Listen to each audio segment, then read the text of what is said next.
ciudad. Aspectos como, por ejemplo, Wilber, ¿cuáles son las localidades más afectadas por esta situación? ¿Cuáles son los grupos poblacionales que viven con mayores dificultades? Y esto, sin duda alguna, permite no solamente a las entidades públicas, sino también a las ONG y a las diferentes instituciones privadas tomar medidas para luchar contra la pobreza.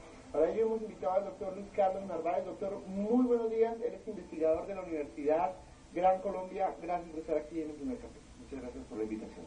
Bueno, señor, comenzamos con el análisis de algunas de las cifras que ustedes han encontrado en estudios anteriores y, por supuesto, de todo el análisis de los estudios que se vienen realizando en la capital de la República. Y arrancamos con el tema de la población en la capital de la República, la población que hay en Bogotá, con un gráfico que hemos preparado, el gráfico número 1, que vamos a analizar, por supuesto, con usted, que tiene que ver con el análisis de la población joven o vieja en Bogotá. Por supuesto, esto fuente dentro del estudio de la Universidad de Gran Colombia. Encontramos acá unos indicadores iniciales de pobreza, de población indígena, de población discapacitada y de población LGBT. Estos resultados, doctor, ¿qué indican? Bueno, los resultados que nosotros tenemos ahí es poder trabajar muy fuerte el tema de pobreza, pero no solamente desde una mirada lineal, sino que para asumir la pobreza hay que asumirla de diferentes formas. Es decir, no es lo mismo ser pobre y tener una discapacidad, o ser pobre y asumir una condición sexual, o ser pobre y vivir en la parte rural que también tenemos. Es decir, Bogotá tiene alrededor más o menos de 1.200.000, 1.300.000, según proyecciones que nosotros hacemos desde nuestro observatorio, donde toca mirarla con unas ciertas diferencias. Claro. ¿Cuántas personas, ustedes están hablando de 1 millón, pero cuántas personas aproximadamente se creen que están en condiciones de pobreza en Bogotá? Bueno, según las proyecciones y el trabajo que hacemos y que estamos realizando, más o menos en 20 localidades de Bogotá, y de acuerdo a los diagnósticos que nos presentan, encontramos que un promedio de 1.700.000 están en condiciones de pobreza. 1.700.000. ¿Qué se considera condición de pobreza? Bueno, ahí es otro elemento que tocaría trabajarlo, ¿no?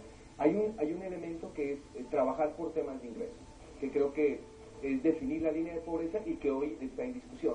Claro. Si realmente la gente obtiene los 6.000 pesos, 7.000 pesos para dejar o ser pobre. Pero también en la misma pobreza hay otras condiciones que son la violación de los derechos humanos, los derechos económicos, sociales y culturales, es decir, el tema de educación, el tema de salud, el tema de vivienda. Pero también hay que asumir que la condición étnica en el tema de la pobreza. Entonces, no es igual ser pobre, para un afro, que ser pobre para una persona de la población run o población indígena. Entonces, digamos, ahí hay que hacer unas diferenciaciones. Por esto, estos elementos que uno empieza a hablar de 1.700.000 o un 25% de la pobreza pues, en el caso de Bogotá, tiene que tener otros matices y otras características, y no solamente con el tema de ingresos. Doctor Narváez, de acuerdo a lo que usted nos dice, la situación de la pobreza necesariamente tendría que estar asociada a la discriminación por factores como la edad, el sexo, grupos poblacionales indígenas o colombianos. Sí, claro, digamos, cuando hablamos de población discapacitada, no la podemos asumir como una condición de enfermedad. No es una enfermedad, es una condición, inclusive muy valiosa, por cierto, para los grandes procesos económicos. Ejemplo, para hablar de poblaciones discapacitadas también pueden ayudarnos a tener unos reflejos diferenciales en el tema de pobreza. Pero hablar el tema de pobreza en mujer también tiene otras características mucho más profundas. En este país es difícil ser mujer, pero si esa mujer es afro o es indígena y es discapacitada y tiene una enfermedad catastrófica, pues la cuestión son no solamente basta con mirar el número de ingresos que se tenga, sino que también hay otras condiciones diferenciales.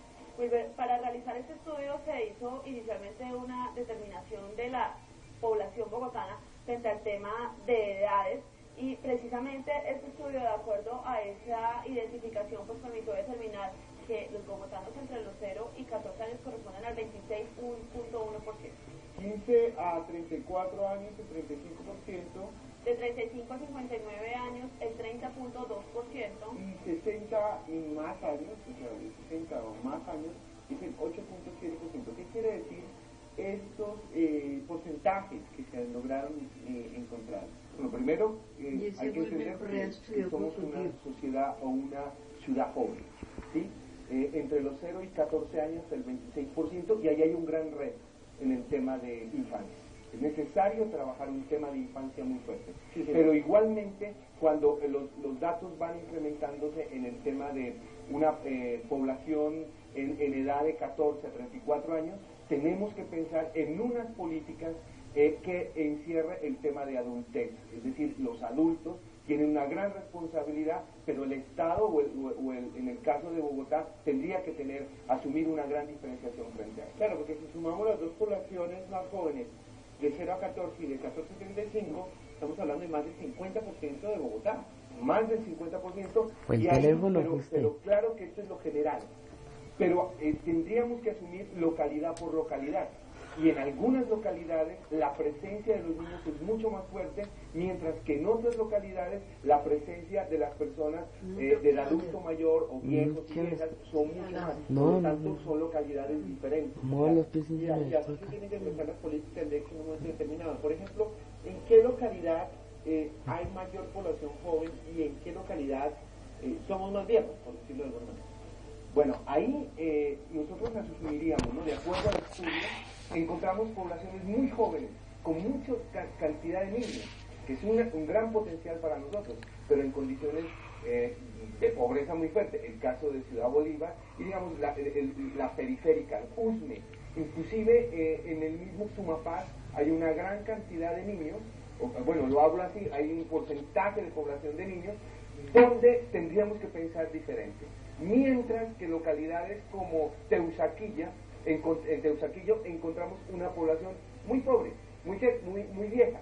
Y entonces, digamos, ahí hay unas grandes diferencias para asumir esa posición. Es decir, no podemos pensar que una localidad es igual frente a la otra y por lo tanto la formulación de la estrategia y la política tiene que ser diferenciada.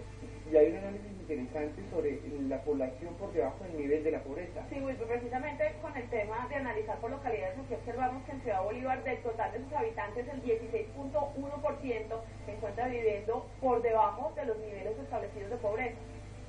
Sí, eso en contraste a lo que el imaginario creería, porque la mayoría de gente en la capital de la República sé que muchísima más gente en Ciudad Bolívar vive por debajo de la línea de pobreza. Digamos, ahí hay que asumir algunos elementos. El tema de la segregación de la tierra.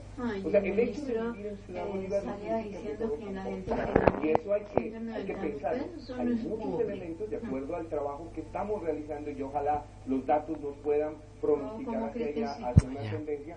Es que hay mucha población en condiciones favorables que se ubica en las periferias teniendo unas condiciones favorables, digamos, económicas y sociales. Hay personas que sobrepasan las líneas de pobreza ubicadas frente a eso. Eso no quiere decir que no hay una población pobre, y quizás la población pobre tendrá unas profundas desigualdades, que no es lo mismo medir línea de pobreza estandarizada, sino que en esos lugares las brechas de las distancias para alcanzar las líneas de pobreza son mucho más fuertes. El caso de Ciudad Bolívar es contundente, pero también podemos decir que hay pobres viviendo con pobres menos pobres o personas que no estarían dentro de esa línea. Esto nos sirve muchísimo y le servirá a los mandatarios para tomar decisiones políticas acertadas frente a diferentes casos. Por ejemplo, en Rafael Uribe hay una localidad importante, pero hay un nivel de pobreza de 14%, similar al de Ciudad Bolívar. En Usme es más bajo, pero en la localidad de Sumapaz es altísimo, 31.3%. Esto quizá tenga que ver con el tema de que en la localidad de Sumapaz es muy poco el tema del urbanismo, es más bien más rural, y esto, cuestión de conflicto, podría dificultar la calidad de vida y disminuir la calidad de vida de los habitantes. Sí, digamos, cuando nosotros sacábamos estos datos es sorprendente, ¿no? Primero quisiera decir que Bogotá, más del 70% es rural, ¿sí? El 30% es urbano. Nosotros tenemos campesinos en Bogotá, digamos, en las periferias, de Chapinero Alto hacia arriba encontramos campesinos. En el mismo caso de Ciudad Bolívar y otras localidades. Pero Sumapaz tiene una característica especial, es decir, que albergamos una población rural, pero con altos índices de pobreza, analizados no solamente por el ingreso, sino por educación, salud, vivienda, inclusive grados de desnutrición muy fuertes en una zona rural. Sí, señor. 7:22 de la mañana y a esta hora tenemos comunicación vía telefónica con doña Gloria Gómez, que nos llama desde la localidad de Suba. Doña Gloria, muy buenos días, feliz inicio de semana. Doña Gloria. Doña Gloria, muy buenos días. Me volvió a coger el sueño. Bueno, parece que perdimos la llamada. Buenos días. ¿Qué está? Doña Gloria, buenos días. Buenos días. ¿Cómo ha estado, doña Gloria? Mire, Escuchamos su opinión. ¿En qué etapa nos encontramos? Mire, en mi casa... La escuchamos, doña Gloria. Hay cuatro... Doña Gloria, le voy a pedir un favor muy grande, por favor. Escúcheme únicamente por el teléfono y bájele todo el volumen a su televisor. Si usted le baja todo el volumen y me escucha únicamente por el teléfono, podemos tener una comunicación más fluida. ¿Le parece? Bueno, no. Definitivamente no tenemos la comunicación con doña Gloria, pero continuamos haciendo el análisis de los datos y de la investigación que ha hecho la Universidad de Gran Colombia. Sí, señor Wilber. Mire, la informalidad en el empleo ha sido catalogada por muchísimos analistas como uno de los mayores indicadores del retroceso social que ha tenido nuestro país en los últimos años.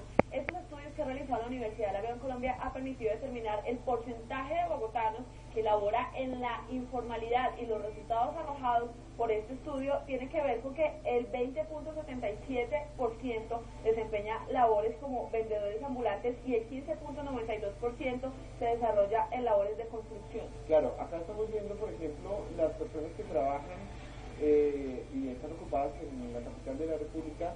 El 54.4% están en el tema de la informalidad y el 45.6% en el área formal. Yo estoy ahí, Es un en la balance, un informalidad. término medio, ¿no? Es un término medio, digamos, con la población económicamente activa, ¿no? Que nos entraría como a pensar que la informalidad en Bogotá mueve una cantidad de recursos interesantes, es decir, es una gran contribuyente dentro del Producto Interno Bruto, pero en condiciones desfavorables. Claro, doctor, sin embargo, este grupo de personas, vamos a hacer un análisis más claro del sector informal en la capital de la República con el siguiente cuadro: ocupación del sector informal, vendedores ambulantes, construcción, las personas que están en aseos de casas o ayudantes domésticas, por ejemplo, también, y otras, que es una lista eterna y gigante. Estas personas realmente contribuyen a la economía de la ciudad, porque la mayoría de estas personas no pagan impuestos, no generan una renta para la ciudad como tal, pero sí mueven una economía informal en torno a la capital. Yo sé que de pronto dentro de los arbores económicos puedo estar diciendo algunas herejías para los grandes economistas, Sí. pero quiero decirlo. Voy a colocar un caso con el vendedor ambulante. Nosotros, en un trabajo que hacíamos con la Universidad de la Gran Colombia, con el tema de espacios públicos y vendedores de ambulantes, de cigarrillos, de papas fritas, bueno, una cantidad de cosas, mire que en un momento el espacio público es cuestionado y la gente en el espacio público empezó a salir de la venta informal. Pero cuando empiezan a salir estas personas de la informalidad, o no empiezan a salir del espacio público más de la informalidad, vamos encontrando que en la periferia existen unos grandes impactos sociales en temas de nutrición, de hambre, en temas de económicos. Pero quien nuevamente arrastra al espacio público para que sea invadido por los, entre comillas, ¿no?, o sea, utilizado por los vendedores ambulantes, es las grandes empresas que dejan de vender sus productos. ¿Qué pasaría de las tabacaleras si no existiera el vendedor ambulante, que es su principal fuerza de trabajo hacia abajo? ¿Qué pasaría con todos estos productos procesados, frutolay, cremas, helados, no sé qué, si no existieran los vendedores ambulantes? ¿Qué pasaría con los vendedores de confites, dulces, si no estarían en ese espacio público?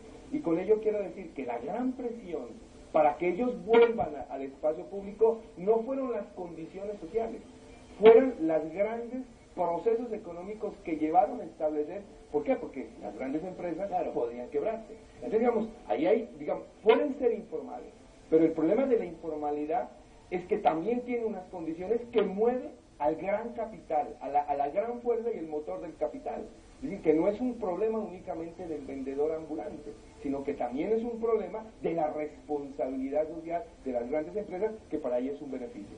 Es un análisis bien interesante que se está realizando, Lexi, sobre la problemática que se vive en Bogotá, porque muchas personas no quisieran tener a los vendedores ambulantes en la calle, pero si las grandes industrias continúan ejerciendo esta labor y esta presión para seguir vendiendo sus productos, pues va a ser muy difícil sacar. Claro, volver, además el tira y afloje entre el derecho al trabajo de los vendedores ambulantes y el derecho al espacio público de los transeúntes, pues es un tema que ha estado sobre la mesa de discusión de muchísima gente, de muchísimos líderes políticos de la ciudad en los últimos años, pero siempre se queda como en stand-by, siempre se queda en el limbo. Tenemos una llamada desde la localidad de Suba nuevamente, doña María Báez. Doña María, ¿cómo amanece? Bienvenida al Primer Café.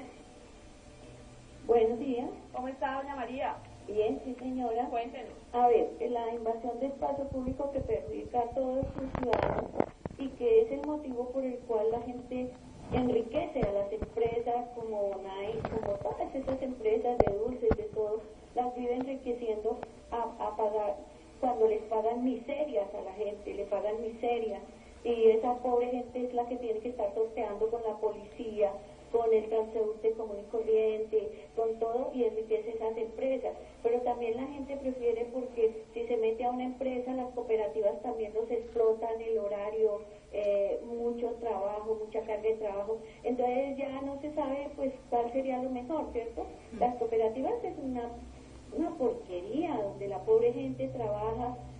La gente de la salud, por lo menos la gente de salud está explotada terriblemente, yo lo puedo decir porque estoy vivo diariamente casi en el hospital de Suba y puedo decir cómo esa pobre gente, digamos los que visitan y todo a las comunidades están explotados terriblemente. Entonces sigue siendo que los ricos se siguen volviendo más ricos y los pobres mucho más pobres por ese sistema, porque el vendedor ambulante no sale a vender su producto, sale a vender el producto de los demás.